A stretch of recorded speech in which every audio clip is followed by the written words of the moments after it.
জয় সবসময় আনন্দের, সবসময় উচ্ছ্বাসের, যে কারণে জিম্বাবুয়ের বিপক্ষে টানা দ্বিতীয় জয় অবশ্যই আনন্দের। বিশেষ করে 139 রানের জয়ের লক্ষ্যে ব্যাট করতে নামার পর যখন 93 রানের মধ্যেই বাংলাদেশ নিজেদের প্রথম 4টি উইকেট হারিয়ে বসে, ঠিক তখন পরাজয়ের কিন্তু একটা সমূহ সম্ভাবনা তৈরি হয়েছিল। সেই সমূহ সম্ভাবনাকে দূরে ঠেলে দিয়েছেন অভিজ্ঞ মাহমুদুল্লাহ এবং তরুণ তাওহিদ হৃদয়। এ দুজন মিলে দুর্দান্ত ব্যাটিং করে 9 বল বাকি থাকতেই 6 উইকেটের একটা জয়ের দেখা পায় বাংলাদেশ ক্রিকেট দল, যেখানে মাহমুদুল্লাহ রিয়াদ 162.50 স্ট্রাইক রেটে শেষ পর্যন্ত 16 বল মোকাবেলা করে 26 রানে অপরাজিত থাকেন, যেখানে তিনি 103 মিটারের দুর্দান্ত একটা ছক্কা হাঁকান। অন্যদিকে তাওহিদ হৃদয় প্রথম ম্যাচের মতো আজকের ম্যাচেও ব্যাটিংয়ে আলো ছড়িয়েছেন।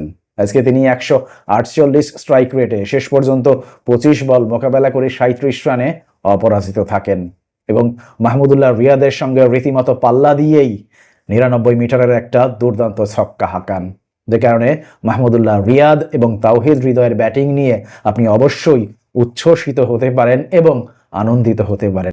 ঠিক একইভাবে আমাদের টপ অর্ডারের ব্যাটারদের ব্যাটিং পারফরমেন্স নিয়ে আপনি যার পরনাই হতাশ হতে পারেন।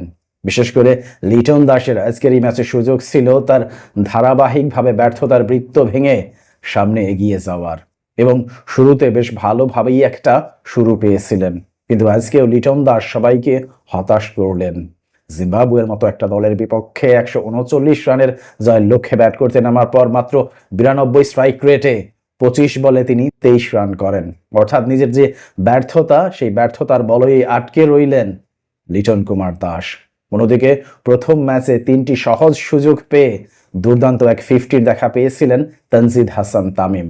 আজকে সেই তানজিদ হাসান তামিমও হতাশ করেছেন সবাইকে।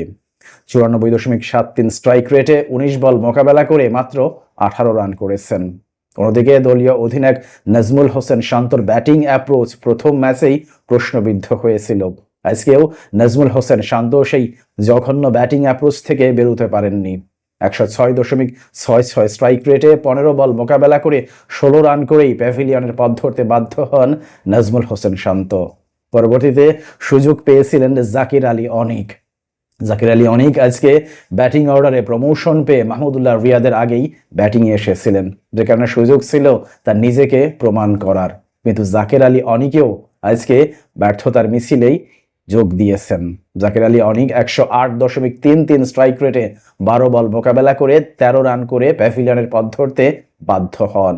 এবার যদি বোলিং এর দিকে তাকাই তাহলে বলতেই হয় শরীফুল ইসলাম, শেখ মাহেদী এবং তাসকিন আহমেদ আজকে দুর্দান্ত বোলিং করেছেন, কিন্তু দুশ্চিন্তা আপনি করতেই পারেন মোহাম্মদ সাইফুদ্দিন এবং রিশাদ হোসেনের বোলিং নিয়ে। বিশেষ করে প্রথম 2 ওভারে যেভাবে দুর্দান্ত বোলিং করেছেন মোহাম্মদ সাইফুদ্দিন, প্রথম দিকের সেই দুর্দান্ত বোলিংটা তিনি ধরে রাখতে পারেননি শেষের দিকে। প্রথম 2 ওভারে মাত্র 6 রান খরচ করেছিলেন মোহাম্মদ সাইফুদ্দিন, কিন্তু ডেথ ওভারে বেধড়ক পিটুনি খেয়েছেন সাইফুদ্দিন। 17তম ওভারে তিনি খরচ করেছেন 13 রান এবং 20তম ওভারে খরচ করেছেন 18 রান। 20তম ওভারে আমরা দেখতে পেয়েছি ইয়র্কার করতে গিয়ে কখনো ফুল টস দিয়েছেন, কখনো বা হাফ ভলি দিয়েছেন, কিংবা কখনো স্লোয়ার করতে গিয়ে লেন্থ মিস করে বড় ধরনের ছক্কা হজম করেছেন। দেখুন, জিম্বাবুয়ের বিপক্ষেই যদি আপনি ডেথ ওভারে এমন বাজে বোলিং করেন, তাহলে বিশ্বকাপে আপনি যেখানে দুর্দান্ত সব ব্যাটসম্যানরা থাকবে তাদের বিপক্ষে কিভাবে দুর্দান্ত এবং ইফেক্টিভ বোলিং করতে পারবেন সে প্রশ্ন থেকেই যায়।